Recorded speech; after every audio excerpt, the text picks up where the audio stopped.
네, 우리 지금 계속해서 고린도전서 13장을 나누고 있습니다. 고린도전서 13장은 닉네임이 사랑장이다 라고 할 만큼 사랑에 대해서 많은 것들을 나누고 있죠. 그래서 이 사랑장에 계속 머물러 있는 것 같습니다. 최대한 빨리 훑어서 지나갈 수 있는 것이지만 너무나도 쉬운 말씀, 딱 보면 이해가 되는 말씀이기 때문에 그렇게 해도 되겠지만 바울이 13장 전체에 할애해서 사랑에 대해 이야기한 이유는 아마 그만큼 이때 당시에 고린도 교회의 사랑의 이슈, 사랑이라는 것들이 너무나 필요하기 때문에 한 장, 자그마치 1절에서 13장 총 13절에 걸쳐서 사랑에 대해서 이야기하고 있는 것인 만큼 저 역시도 사랑에 대해서 그냥 훑고 지나가기보다는 그 의도에 맞춰서 최대한 그 쓰여진 의도에 맞춰서 한 장 한 장 하나하나 특성들을 좀 살펴보며 가고자 아직까지 우리가 고린도전서 13장 4절에 머물러 있음을 밝히는 바입니다. 자, 지난 시간에는 이런 이야기 드렸죠. 4절에서 7절 처음에 이야기하면서 4, 5, 6, 7 다 사랑에 대해서 이야기하는데 이 사랑은 첫 번째 하나님의 성품이다라는 거예요. 자, 4절에서 7절에 이르기까지 첫 부분과 끝 부분을 다루고 끝 부분을 그러니까 여는 부분과 닫는 부분을 이루고 있는 이 단어가 바로 오래 참으심이거든요. 한번 볼까요? 4절 시작. 사랑은 오래 참고, 그리고 7절 모든 것을 참으며 모든 것을 믿으며 모든 것을 바라며 모든 것을 견디느니라. 아멘. 자, 바울은 오늘 본문을 오늘 오래 참음으로 시작해서 모든 것을 견딤으로 끝낼 만큼 인내에 대해서 심도 있게 나누고 있다는 것을 우리가 알 수 있습니다. 자, 그만큼 사랑은 하나님의 성품인데 그것의 처음과 끝이 되는 성품이 뭐예요? 오래 참으심. 하나님께서 오래 참으셨기 때문에 오늘 우리가 여전히 살아서 주님을 찬양할 수 있는 것 아니겠습니까? 주님을 예배할 수 있는 것 아니겠습니까? 자, 하나님께서 오래 참으시기에 나 같은 죄인도 오늘 주님의 존전에 나와서 예배하고 있는 것이다 라는 것을 잊지 않았으면 좋겠고요. 두 번째, 사랑은 실천이다 라는 거예요. 사랑은 감정이나 정적인 것에 국한되어 있지 않습니다. 자, 본문은 짧은 4절로 구성되어 있지만 이 속에는 총 15개의 동사로 이루어져 있거든요. 그만큼 사랑은 동적이고 액티비티한 것입니다. 즉 이 사랑은 감정이나 그 기분, 그 좋았고 뭐 이렇게 해서 뭐 좋다 여기서 그칠 것이 아니라 행동으로 옮겨져야 하는 것이고요. 굉장히 움직임이 강한 단어이다라는 거예요. 그리고 이 15개의 동사들은 다시 7개의 해야 하는 것과 8개의 하지 말아야 할 것으로 구성되어 있습니다. 이 가운데서도 오늘부터 몇 주간은 먼저 하지 말아야 할 것, 사랑이라는 이름으로 하지 말아야 할 것에 대해서 함께 은혜를 나눠보길 원하는데요.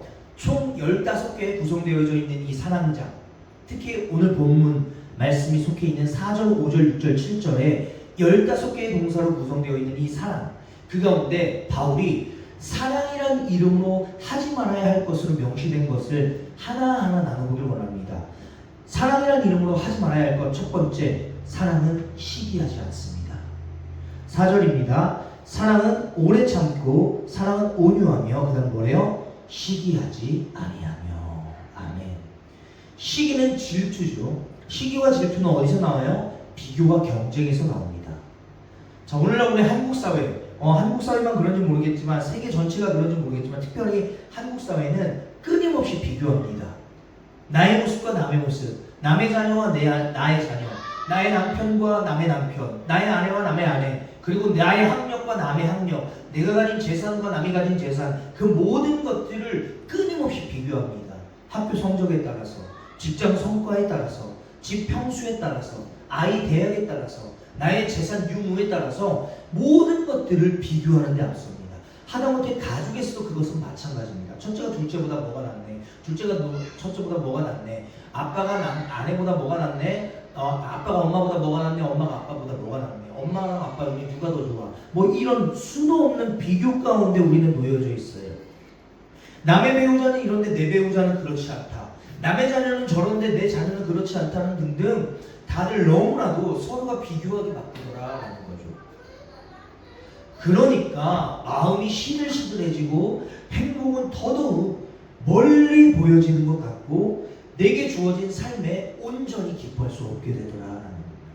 물론 하나님께서도 시기하시는 하나님, 질투하시는 하나님인데 하나님의 시기와 질투와 하나님의 시기와 질투 그리고 우리의 시기와 질투를 같은 선상에서 놓으면 안 된다는 건 우리 너무나도 잘 압니다. 하나님이 시기하는 하나님, 질투하는 하나님은요 인간을 대상으로 하는 것이 아니고요 죄악에 대해서 그리고 우상에 대해서 당신의 자녀들이 당신의 백성들이 죄악에 빠지는 것을 질투하시고 시기하시고요 못 참으시고요 그리고 당신의 백성들이 우상에게 가는 것을 질투하십니다.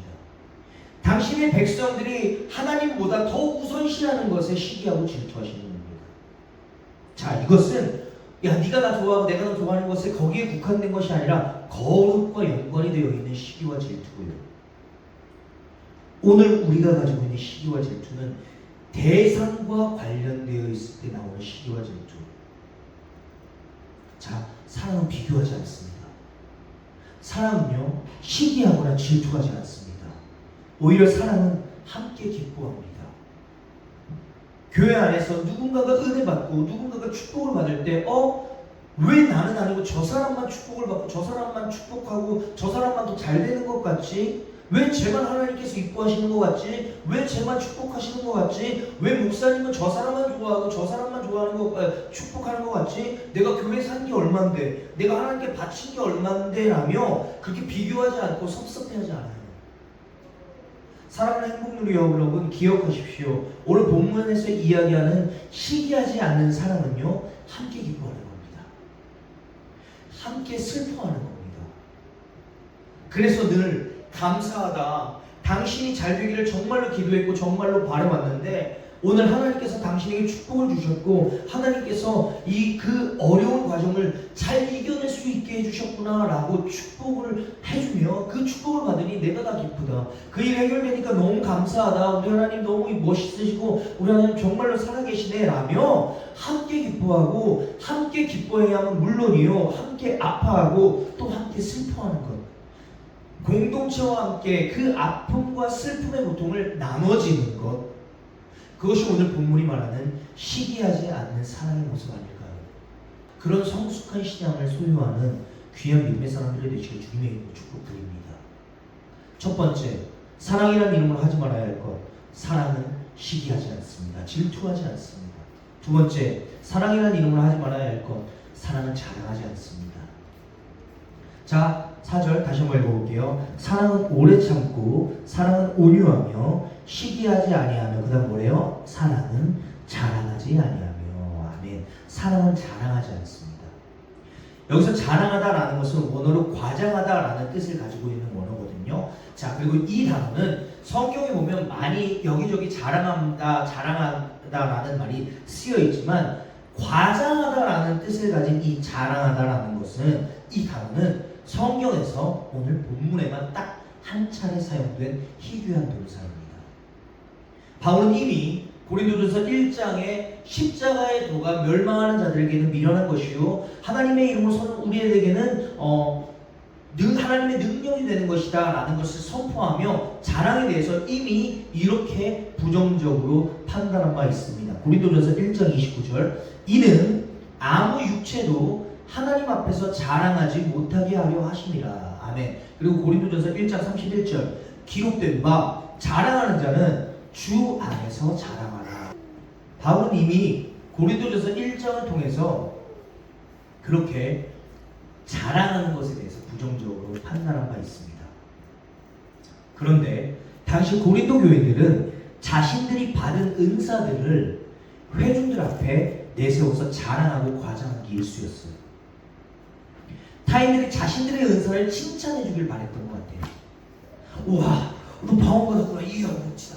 얼마나 기도 열심히 해서 기도 열심히 하는 거 같더니 진짜 방언 받았구나. 뭐 이런 거 괜찮다 이거예요. 괜찮다 이거예요. 그런데 중요한 거는 여기서 자랑이라 함은 남들을 주눅들게 하는 복잡한 말주변 등등으로 타인에게 상처를 주는 은사. 예를 들면 이런 거겠죠. 무시하는 것, 내려 까는 것, 깔보는 것. 그런 것들 등을 이야기합니다. 자, 고린도 교회 소위 엘리트들은요, 이렇게 잘못된 것을 추구하다가 그것을 얻었다 싶으면 자랑하기 바빴어요. 자, 엘리트들은 그냥 자랑하기 바빴던 거예요. 그러니까 그것을 보는 다른 사람들은 약간 마음에 허탈감, 상실감, 패배감 같은 것에 사로잡히겠죠. 와, 쟤는 돈도 잘 벌고 집안도 빵빵하고, 야, 뭔가 직업도 너무 괜찮은 것 같은데, 야, 하나님은 쟤한테 그렇게 축복을 몰아주는 거 아니야? 야, 하나님도 부익부 빈익빈 아니야? 하나님도 가진 자에게만 가진 것을 주는, 그렇게 덮어주는 그런 분 아니셔? 라고 오해하게 만들더라라는 거예요. 이것 역시 고린도 교회문의 문제는 아니더라라는 것입니다. 오늘날에도 여전히 유효한, 사람이라면 누구나가 다 가지고 있을 수밖에 없는 인정받고자 하는 욕구가 오늘 우리에게도 여전히 존재하지 않습니까? 자랑하는 이유가 뭐겠어요? 많은 이유가 있겠지만, 다 그런 건 아니겠지만, 누군가에게 칭찬받고 싶고 인정받고 싶고, 그래서 사람은 본능적으로요, 내가 했다, 내가 그렇게 했어, 나 때문에 그렇게 됐어 라고 말하고 싶어 합니다. 그것은 본능이라고 당연히 있을 수밖에 없는 욕망 같은 것이라고 양보한다면요, 자, 문제는 자랑이라는 것이 너무나 쉽게 우리 공동체를 병들게 할 수도, 무너지게 할 수도 있다는 것이 큰 함정입니다. 자랑함으로 인하여 내가 인정받을 수 있는 기회를 살릴 수 있고, 말 그대로 오늘날은 좀 많이 지난 얘기지만 자기 PR 시대라고 할 만큼 나를 포장하고 상품화하는데 성공해야만 하는 시대가 오늘 시대 아닙니까? 그런데 문제는 그것이 가식이 되고 가짜가 되고 위선이 되고 외식하는 자의 모습과 너무나도 흡사해진다라는 거예요. 특히 SNS상에서 이것이 너무나도 활발하죠. 자, SNS상에서 봤을 때 행복해 보이지 않는 사람은 단 한 사람도 없는 것 같아 보입니다. 거의 없어 보입니다. 다 행복해 보이고 나만 왠지 불행해 보이고 상대적으로 못 살고 있어 보이고 뒤처져 있어 보입니다. SNS가 다 진실은 아니다라는 것을 우린 이미 알고 있어요. 그러나 자꾸 그것을 보다 보고 그것을 탐닉하다 보니 사람들은 정말 그렇게 잘 사는 것처럼, 그렇게 잘 살고 있는 것 같아만 보이고요, 나 역시 목사로서 그런 것을 조금 느끼더라라는 거예요. 누군가의 사역하는 모습이 저 사람이 앞과 뒤가 다른 모습임을 너무나도 잘 알고 있는데 저 사람은 잘 되는 것 같아 보인단 말이지. 교회도 너무나도 잘 퍼져 보인단 말이지. 그러니까 거부감이 종종 들고요. 그렇게 제가 생각을 하게 되는 거예요. 와, 저 사람은 잘 되면 안 되는 거 아닌가? 저 사람은 삶의 본이 되지 않고 있다는 것을 내가 너무나도 잘 알고 있는데 교회는 너무 잘 되는 것 같은데, 이건 좀 내가 좀 불쌍한 건 아닌가? 하나님 좀 불공평하신 것 아닌가? 라고 생각하게 되더라는 거예요, 목사인 저도. 그럴 때마다 스스로 이게 성령님 주신 메시지인지 아니면 제가 스스로 다독거리는 이야기인지는 모르겠지만, 병근아, 너도 그렇게 거룩하고 순결한 놈은 아니잖아? 하나님 보실 때는 똑같이 너도 역겨운 죄인이고 위선적이야 임마 라고 스스로를 되돌아봅니다. 그래도 저 역시 나약한 인간인지라 또 비교하고 또 그것을 보면 열등의식이 되살아나더라는 것이죠. 목사님 저도 이런데 하물며 평신도인 여러분들은 오죽하시겠습니까? 이게 문제가 되더라는 거예요.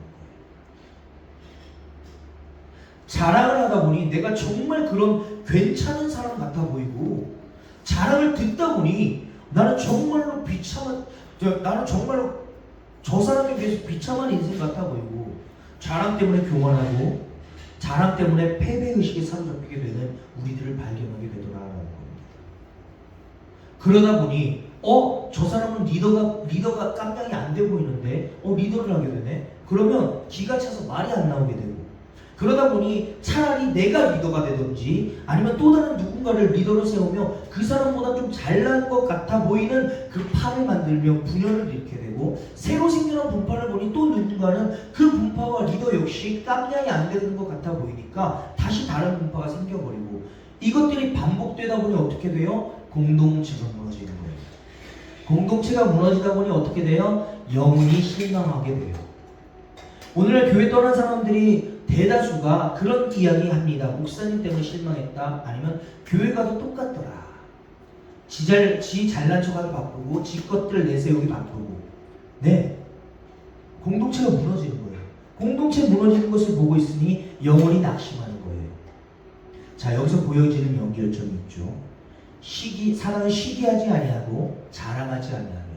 자, 시기가 자랑을 만들고 자랑이 시기를 낳습니다. 사랑하는 믿음의 동역자 여러분, 그렇기에 사랑은 자랑하지 않습니다. 그렇기에 진정한 사랑은 자랑하기 전에 남을 먼저 세워줍니다. 먼저 인정해줍니다. 누구보다도 저 사람이 헌신하고 희생했음을 내가 잘 알기에 그 누군가의 희생과 저 사람의 희생과 헌신이 혹시라도 빛을 발할까봐, 아무도 알지 못하고 그냥 지나칠까봐 이 사람을 더 세워주고 싶어하는 것, 이게 사랑입니다. 그래서 사랑은 자랑하지 않아요. 행여나 나의 자랑이, 나의 그 어떠한 드러남이 내 공동체의 분열을 일으키지는 않을까, 분열의 씨앗이 되지는 않을까 노심초사하며 그 자리를 묵묵히 지켜냅니다. 저는 여기 모여있는 우리 모두가 내 자랑보다는 남을 세워주고, 남이 칭찬받아 마땅한 일을 했을 때에는 내가 먼저 그를 높여주는 귀한 믿음의 동역자들 되시기를 주님의 이름으로 부탁을 드립니다. 첫 번째, 사랑이라는 이름으로 하지만 할 것. 첫 번째, 시기하지 않습니다. 두 번째, 사랑이라는 이름으로 하지만 할 것. 자랑하지 않습니다. 세 번째, 사랑은 교만하지 않습니다. 4절 통으로 읽어보겠습니다. 시작. 사랑은 오래 참고, 사랑은 온유하며, 시기하지 아니하며, 사랑은 자랑하지 아니하며, 교만하지 아니하며. 아멘. 또 성도들은 자신들의 기준에 근거해서 각기 특정 지도자를 추종하며 서로 분쟁하였고, 교회 내의 음행, 즉 근친상간, 우리가 고린도전서 살펴보면서 나눴었죠. 근친상간이 발생했음에도 불구하고 그것에 아랑곳하지 않는 철면피 같은 교만을 드러냈습니다.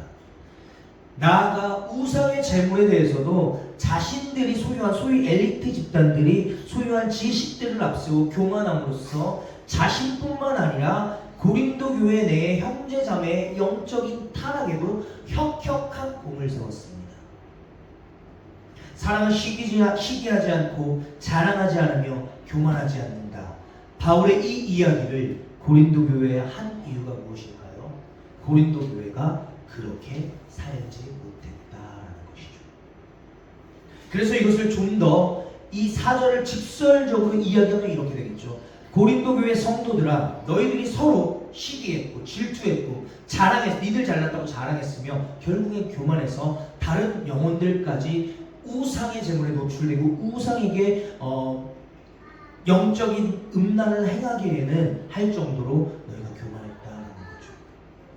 시기, 자랑, 교만, 결국 이것들은 한 가지 공통적인 키워드를 낳게 합니다. 뭡니까? 패배의식, 열등감, 비교의식.